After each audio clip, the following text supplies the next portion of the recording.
Ahora, dale,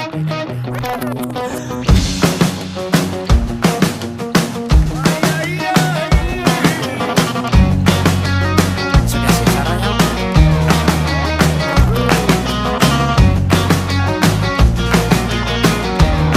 Mira cómo sigue.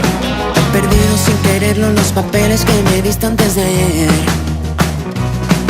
¿Dónde estaban los consejos que apuntamos para que todo fuera bien? Y ahora estamos camino de la frontera, disfrutando a poquitos la vida entera. Así que tengo que encontrarte para verte y que me digas otra vez. Y necesito una ayudita, una palabra que me pueda convencer. Y cuando me hablas la montaña es más pequeña y no se mueve cada vez. Que cruzamos camino de la frontera, disfrutando a sorbitos la luna llena. Como no voy a mojarme si aquí dentro nunca deja de llover? Aquí no para de llover.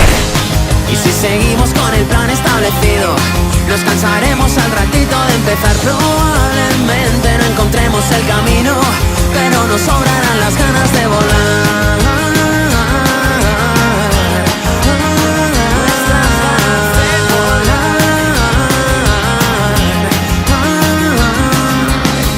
Es perderse de la mano, madre mía, agárrate.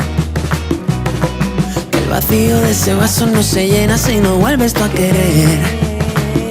Y pasa cuando estamos camino de la frontera, pobrecita, cansada, la vida queda.